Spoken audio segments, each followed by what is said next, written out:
अपने जो करौली का यादव वंश है, तो यादवों से मैंने अभी आपको क्या बात बताई कि ये राजस्थान का मानचित्र है, और राजस्थान के मानचित्र में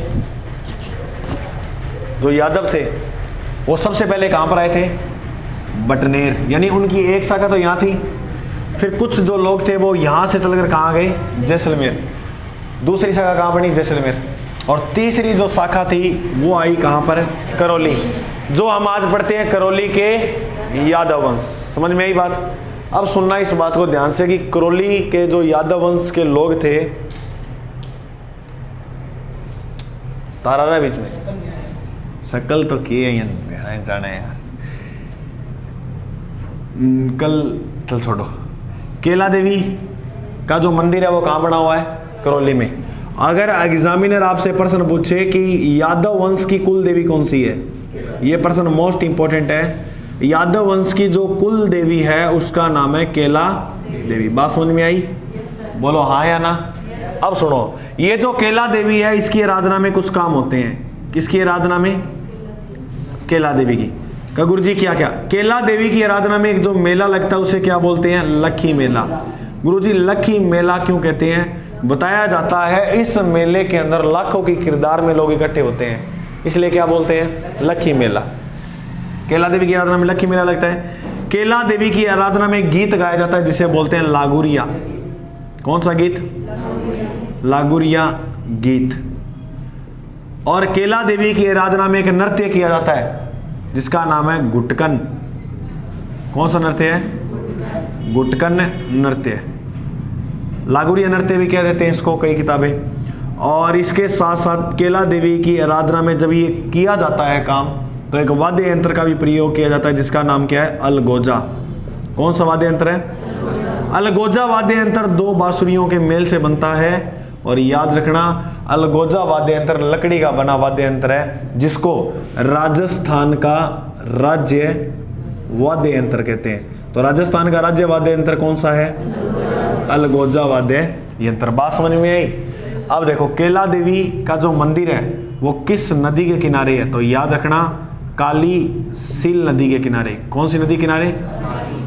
नदी के। और ये जो मंदिर है इसका निर्माण अर्जुन पाल यादव ने करवाया था। किसने करवाया था? अर्जुन पाल यादव।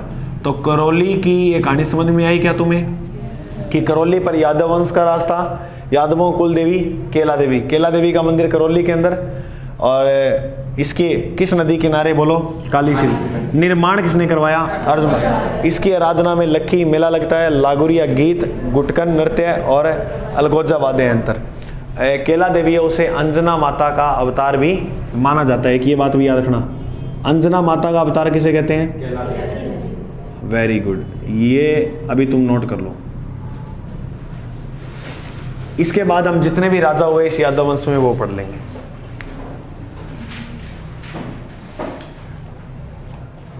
तो अब देखने अपने यादव वंश के अंदर करौली में कौन कौन से राजा। हाँ कोई बात नहीं, शुरू है।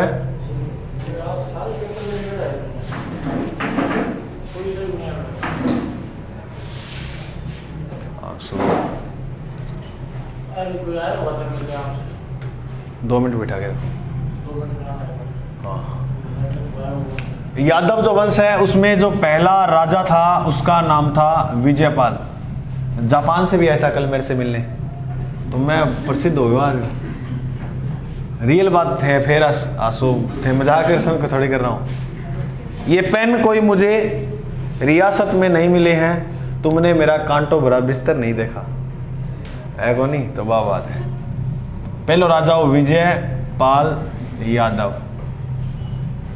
अमन ऑस्ट्रेलिया रवि कहे कि गुरुजी आजो माकन, ये पुरन जागरण वगैरह वो टॉपिक रहते हैं, वो तो कोई कराता ही नहीं, हाथ नहीं डालता उनके।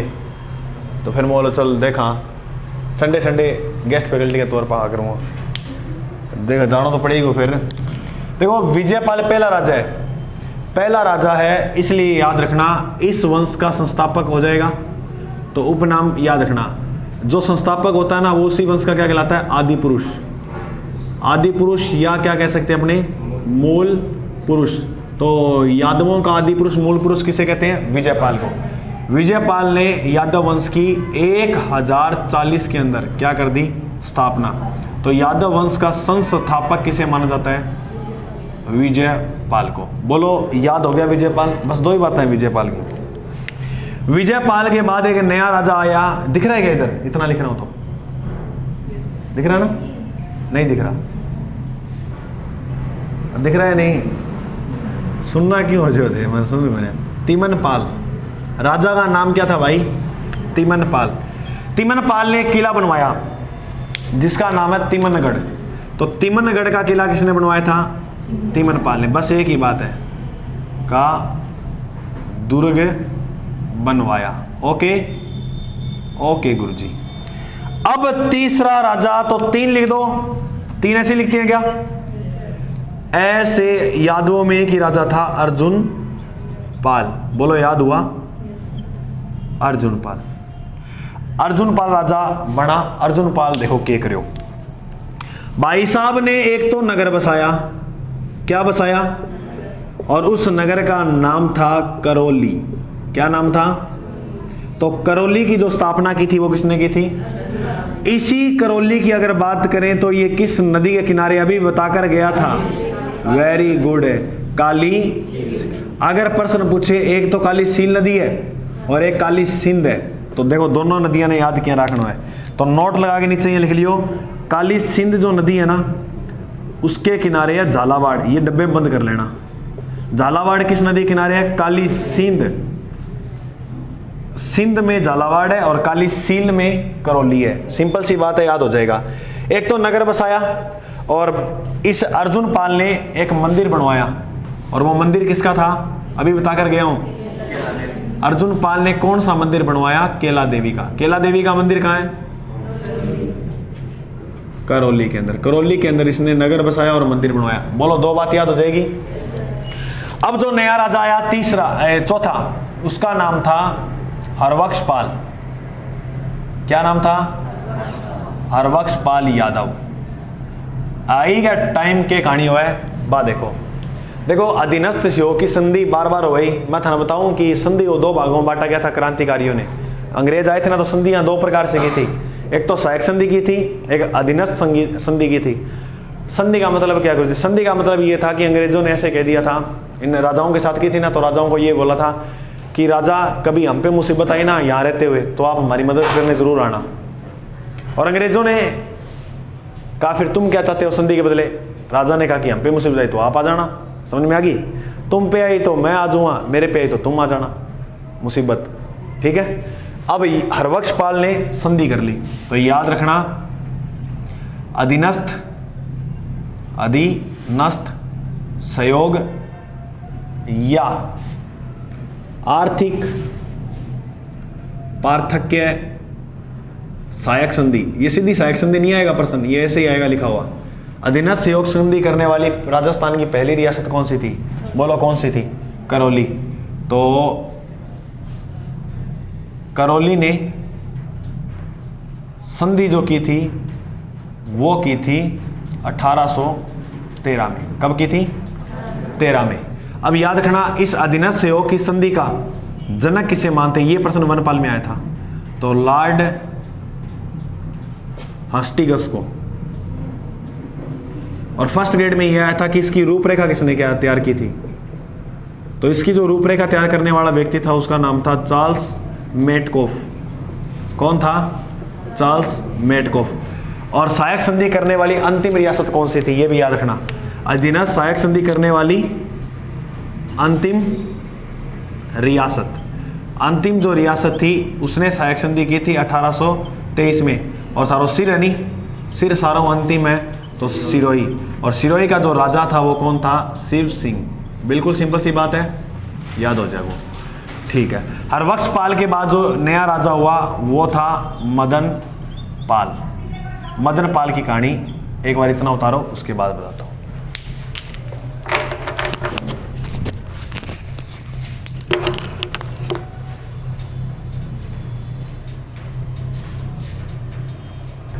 काम हो जाओ नहीं तो ठीक। बोलो पहला राजा दूसरा तिमन, कौन सा किला बनाया? और 3 नंबर का राजा, 4 नंबर का राजा, 5 नंबर का राजा। मैं आ रहा हूं लास्ट में रहे, तो पहलो विजय, दूसरो, तीसरा, चौथा, पांचवा। अब बताओ, देखो दिमाग में चलेगा तुम्हारे, संस्थापक कौन है? तिमनगढ़ किसने बनवाया? 2 बाता अर्जुन पाल की, करौली बसा दियो। करौली में किस देवी का मंदिर बनवाया? अरबक्स पाल की सहायक संधि, और 5वां मदन पाल की। देखो बाता लो, तो याद ही है, तो क्लास में याद हो गया तो नहीं। राजा का नाम बोलो। मदन, ओ मदनी आपलो मोला रखो नहीं है, ये अलग है। कोई पूछा तारो घर किने बनायो? मदन मिस्त्री बनायो, ऐसे नहीं बोलना। तो मदन पाल यादव की क्या कहानी है बा, देखो ये मानचित्र में आपने बढ़िया तरीका हूं। और राजस्थान है, और राजस्थान भी आपने गौरव के लिए जानो जावे, तो राजस्थान का गौरव किसे बोलते हैं? चित्तौड़गढ़ को। अब देखो क्या कहानी है। 1857 की क्रांति के समय राजा कौन था? यहां लिख रहा हूं इसकी। 1857 की क्रांति के समय शासक था, कौन था? पहली बात। दूसरी बात, पहली बात, दूसरी बात, देखो एक व्यक्ति हो दिल्ली में, रॉबर्ट हुक, कौन था? यहां करौली है, करौली का राजा कौन है? सुनना इस बात को ध्यान से। मदन पाल की तोपों की सलामी जो दी हुई थी ना अंग्रेजों ने, तोपों की सलामी, वो 13 थी इसकी, यानी वो कितनी जाता तो कितनी तोफा चलाई जाती? 13। और यहां कोटा पड़ता है, क्या पड़ता है? कोटा का एक राजा था, इस राजा का नाम था राम सिंह। वेरी गुड, कौन था? राम सिंह द्वितीय। राम सिंह की तोपों की जो सलामी थी वो कितनी थी? 17 तोपों की सलामी इसकी थी, और 13 तोपों की सलामी मदन पाल की थी। जादूगर बचले। तो अब कहानियां हुआ है कि कोटा में जो विद्रोह हुआ था वो एकमात्र जन विद्रोह था, क्योंकि यहाँ की जनता भड़क गई थी, तो जनता ने विद्रोह किया था। जनता में विद्रोह करने वाले 2 व्यक्ति थे, जिसमें एक का नाम था लाला जयदयाल। क्या नाम था? लाला जयदयाल। और दूसरे का नाम था मेहराब खां। क्या नाम था? मेहराब खां। इन दोनों ने क्या किया? यहाँ का पॉलिटिकल एजेंट था बर्टन। कोटा का पॉलिटिकल एजेंट कौन था? बर्टन। कोर्ट का बटन लगा ना, नहीं तो याद रखना, कोटे का कौन था? बर्टन। बर्टन का सर काटकर पूरे कोटा शहर में घुमाया। यहाँ बर्टन के 2 बेटे थे, उनको भी मार दिया। तब ये जो विद्रोह भड़का, क्योंकि अब राजा ने संधि की थी, तो ये जो जनता थी ना यहाँ की, इस राजा को कैद कर लिया 6 महीने तक। कितने महीने तक? अब 6 माह तक जब इसे कैद रखा, इस बात की सूचना मिली किसे? रॉबर्ट हुक इधर से गुजर रहा था इसको छुड़ाने के लिए, तो रास्ते में कौन मिला? मदन पाल को ले लिया साथ में, और मदन पाल को लेकर कोटा पहुंचा। कोटा में राम सिंह को क्या करवाया? रिहा करवाया। किसने करवाया? मदन पाल। और तो देखो, अब रॉबर्ट हुक कहता है तू क्या राजा है, तेरे को जनता ने कैद कर लिया। तब इसने कहा था कि मदन पाल तेरी तोपों की सलामी कितनी है? तो 13 से बढ़ाकर इसकी कितनी कर दी थी? 17। और इसी 17 से घटाकर कितनी कर दी? 13। बोलो, याद रह जाएगी इतनी बात। ये काम किसने किया था? रॉबर्ट हुक ने। बस इतनी सी बात याद रखनी है थे कि मदन पाल यादव की। बोलो, रह जाएगी। तो ये कंप्लीट हो गया। कौन सा वंश? यादव। बंद कर दो।